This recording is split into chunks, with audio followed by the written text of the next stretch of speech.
Hey, it's Chris from the Chris Stefanic Show. We dive into how to live a more joyful life every day, the kind of life that God created you for. Check it out. All right, so your journey to faith. You're not the average guy.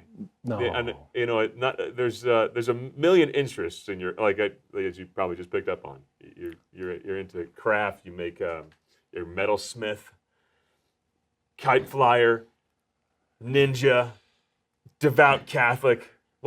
That's the really stellar thing about you is that faith. So tell me about your journey to faith, your journey to priesthood, and then we'll dive into the journey of campus ministry. And by the way, feel free to interrupt our conversation. Text your questions to 720-650-0100. Yeah. What made you who you are? What's interesting, at the core of my youthful project was I want to fit in. I want to have friends. I want to have the experience of communion with another person. And so I was looking around and I was like, well, how do I join others? And I thought, well, I'll do stuff. So you start going to shows. You're like, I'll go to concerts. And you're like, well, that belonging with going with my brother to the show, that's fun. But I'm looking up there and I'm like, well, the band, those are the coolest guys around. So I'll join a band. So I learned to play the bass and joined a band. And that's always the lowest hanging fruit for a teenage kid. It's like there's 4 strings. Right. How complicated could this be? Exactly. Right. So you join the band and then you realize, well, everybody needs t-shirts. So then you're like, well, I'll print t-shirts, and then he needs stickers and album design. And I'm like, well, I got a computer. I'll make some stuff. That's awesome. So then I just started realizing that God has given me the great gift of a highly developed practical intellect. I can just make stuff. I can take pictures. I can do all these things. So I just started to let that happen. So getting up to college, all of a sudden being in the band. I love the word practical intellect. Not enough of us put names to our charism and gift. Yeah. And because sometimes we think it's almost proud to do that. But when you do that, it's like, okay, Lord, thanks for that. I'm going to get intentional about that. Yeah. And I'm going to guard that because the evil one hates that part of me. Yes. That's cool. Yeah. So I put a name on. So you go to college. I go to college, and now all of a sudden, What college? UNC in Greeley. Okay. So, which factors in a big way. I go up to college, and all of these skills that I've developed of being the cool guy in the band, being able to, record bands. You're still a cool guy. Thanks. Thanks, buddy. I think you are. But I go up and I have zero friends, nothing, nada. I was actually, and I had a conversion from the getting out of high school. I went and followed the band Fish. That says something about your headspace at that time. Yeah, for those who don't know, it's like Grateful Dead 2.0. Truly, but it was a bit of a downgrade. Like they had some cool grooves, but like the lyrics, like what are you talking about? Oh, you're not talking about anything. And the music. I remember I was in a concert and I was looking around and these people were dancing this music and I was like, why? Yeah. I was like, I literally don't have any sense of why they're dancing. Trying to be the Dead, but it just didn't happen. But I came back from that and I was like, man, my life is so filled with problems. I went and I confessed to my parents that I was just riddled with a life of sin, and I was like, I need help. And so I was coming into college, and I was like, okay, I'm gonna live virtuously. So I get chills. I always get the chills when someone tells me something like that, and the only explanation is the direct action of grace. Yeah. Isn't that awesome? It's epic. Actually, the action of grace was this: is I was sitting there and I was actually looking up into the clouds, and I had a vision of Satan.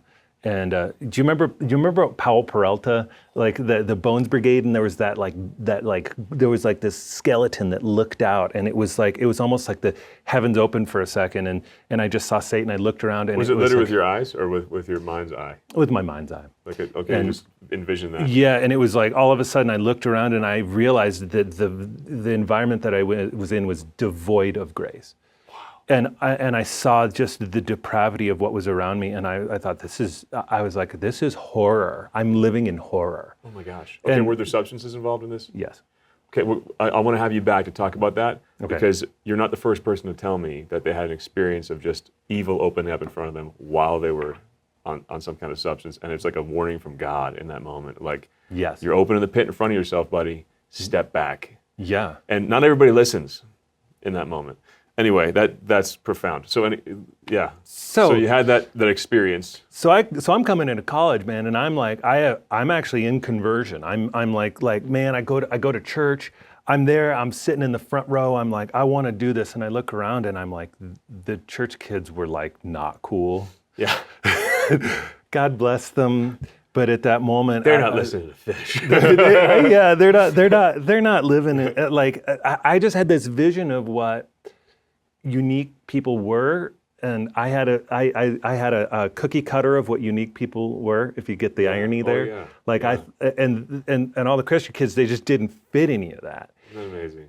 And so I bailed. And There's no uniqueness in sin. It makes us all the same. I mean, right?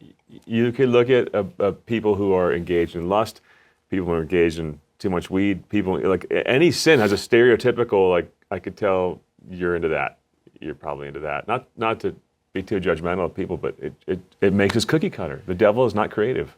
And this has always been the case. There's like a traditional pipe rack that they have in Irish pubs, and it has the 7 deadly sins with these faces. Wow. You'll see it on a rare occasion.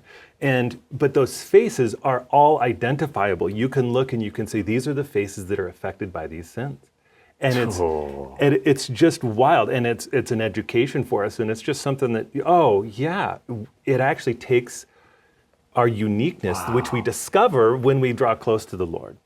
And so I'm there, and I'm isolated, and I'm trying to live conversion, and I don't fit in with the kids there, and I don't fit in with the world. Wow. And so so I took up a camera, and I just started taking pictures. I'd go walk, and I would have this moment where I started to discover the contemplative life. Wow. But I was lonely, because I have a highly practical intellect, but I was lonely. And so Yeah. I thought, well, I know how to have friends. And I just descended back into sin. I just was like, well, you know what? I know how to be around people. And then it's this old way. I went back as a dog would to its vomit, as That's they say. from the Proverbs. Proverbs says, as a dog returns to his vomit, so a fool returns to his folly. Yeah, It's a gross image, but it's really powerful. it is. And so I did it. And in the midst of that, I was going through college, and the Lord's voice, like from before, was just crying out to me, come back, come back, come back. And I didn't.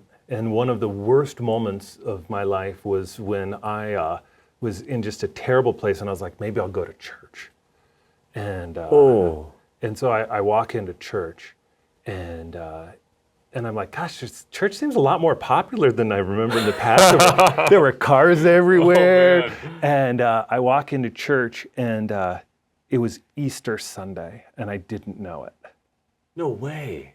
And I was like, but there was this one spot that I You knew. just happened to come. Yeah, talk about grace. Like acting when I didn't know. I walk in, and I always remember that there was this one place they let people sit in the choir loft for extra seating, and you could always go, because it was right around this corner, and I was always looking for the most isolated place when I would go to church. Because you don't want him to see you, because you're cool. Yeah, so I go and I go to sit on this chair that I knew would be open, and on the chair was a Knights of Columbus pamphlet, and it just said, your son could be somebody's priest. And I remember seeing that, and there was something, it was like lightning bolts shot through my body, and I was like, what is going on? And as you're converting, you're feeling a call to priesthood at the same time. yeah, That's crazy, man.